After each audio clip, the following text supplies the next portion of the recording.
Okay, let's see if we can get this bad boy back together. K-ring's been cleaned, we've got all the bits there.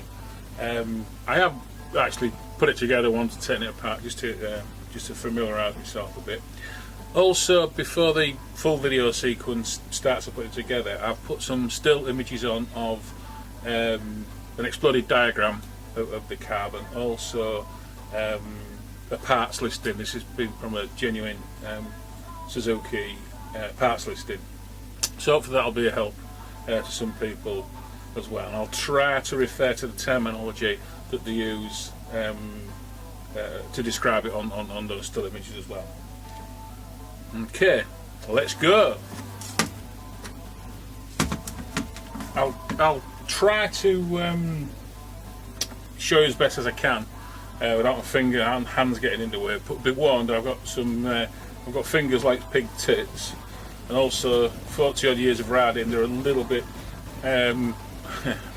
arthritic at some time, so I might not always be able to get my hands out of the way. But let's try and see what we can do. So what should we start with?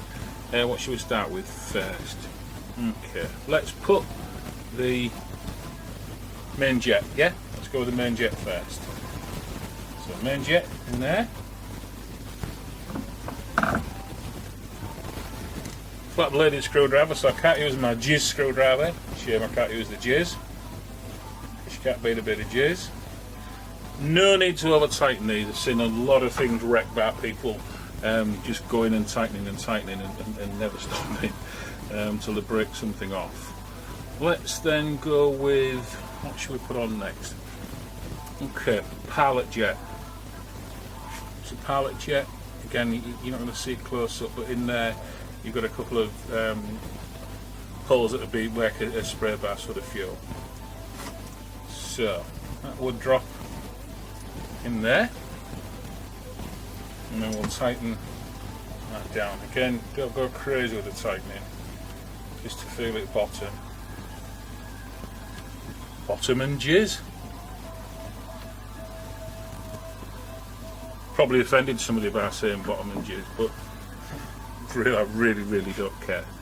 So that was the jet going in.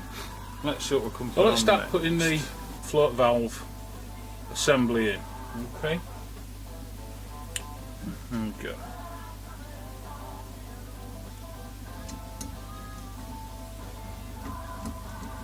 Again, as ever, just finger tight. There's no load on these. And then, what then would go in is the float valve. As you can see, this is spring loaded, and what would sit on that when we've got it in place is, some people call it a flapper valve, but I tend to call it a float arm. Well, that will just pop in there for now. Okay.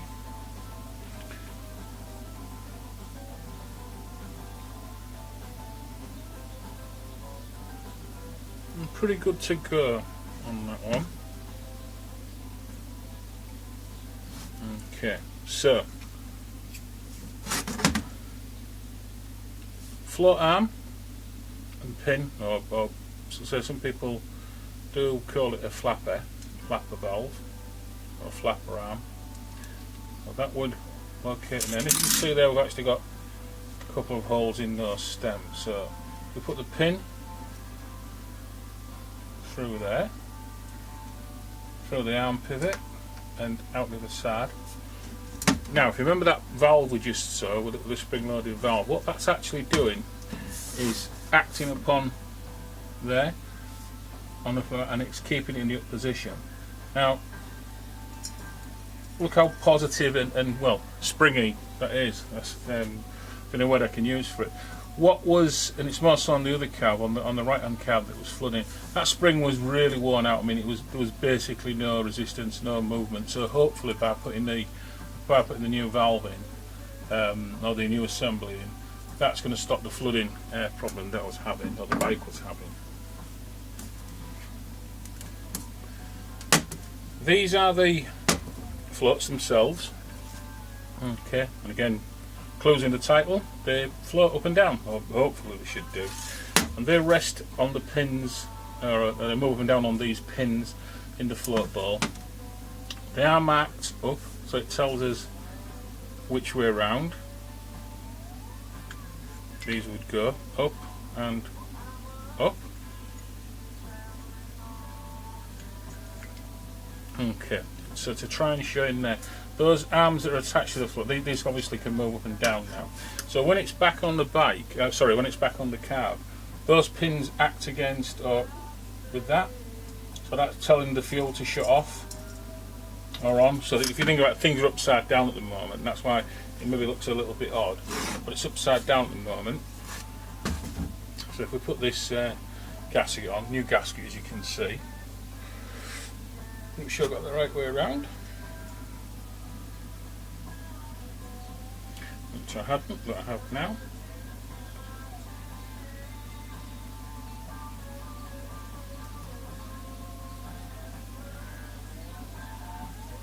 Okay, so let's get that all back together. Good. Put these back on.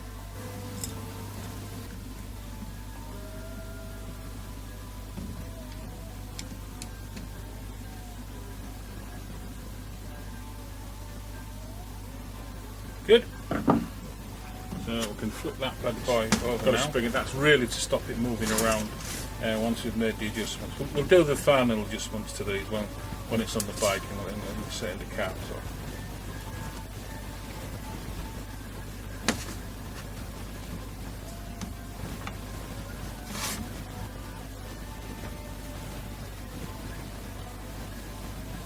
Again, we'll go through it because there are recommended settings. But say when we've got the carbs back on the bike, and we'll try to look into, we'll set the balance. We'll look to set this screw up. We've then got, and what reference to what are they calling it on this one? The adjustment for the pilot air. And where does that snap? Again, spring loaded, I'll put a new spring on there. And again, that's to stop it moving around once it's in place. And once it's adjusted, sorry. So we'll just lightly nip that down for now. And then, as I say, as for the other one, we will do the adjustment when it's back on the bike. And we're doing the free bed. Pretty good. It's not a competition.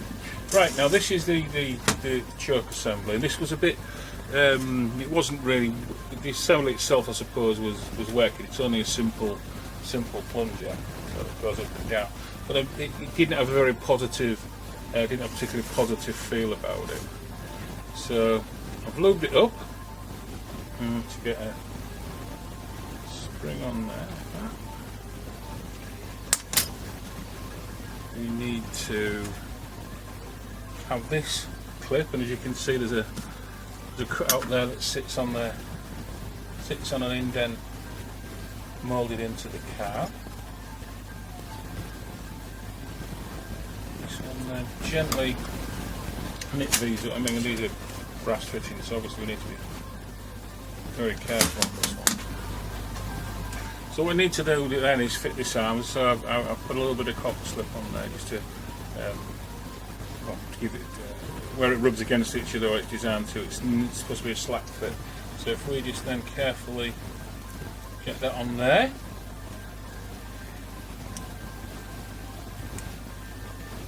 line that up there,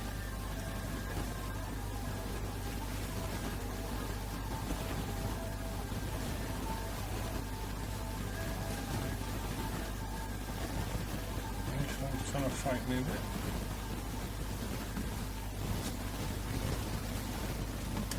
Okay. Quite easy to get that one cross-threaded.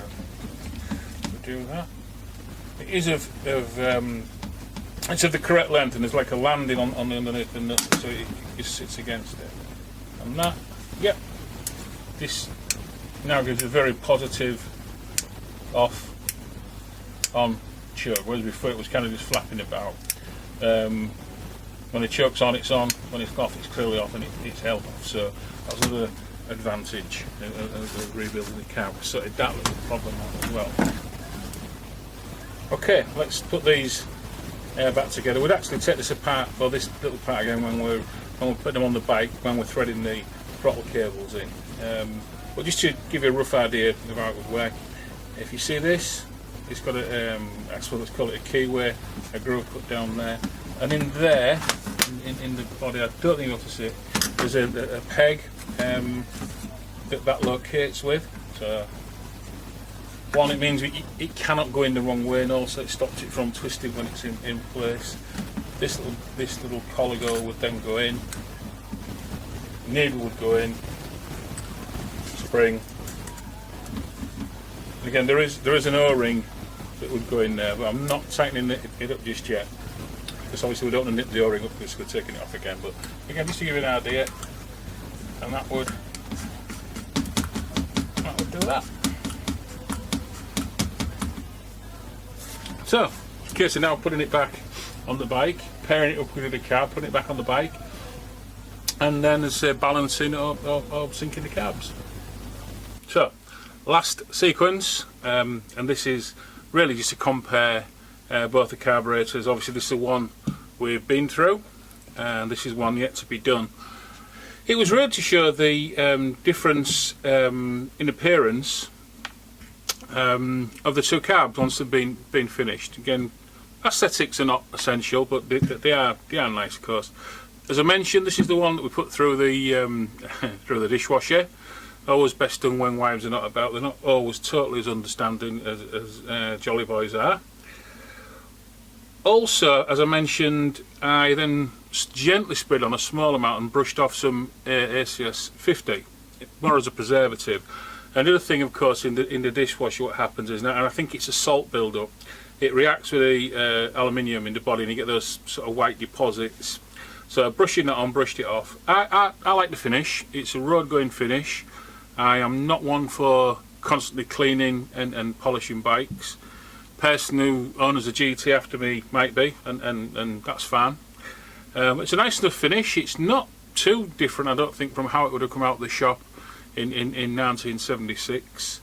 It's interesting when you do see them both together and see the actual difference. Again, this was only ever intended as a road-going finish. It was never meant to be sort of a concours sparkly finish, but it works and I like it, and it's cost effective, and being a Yorkshireman, we like things that are cost effective as well. So that's kind of it for now. Cars have now been built up. I'll obviously work on this one. We'll get them back on the bike, and then we can go through how we would balance the carbs. On these there are no vacuum takeoff points, so we have to balance these mechanically. So we'll go through how we would do that, because that's always a bit of fun, and I think people would find that quite interesting as well. So thanks for watching it so far, and well, bye for now from the Jolly Boys MCC.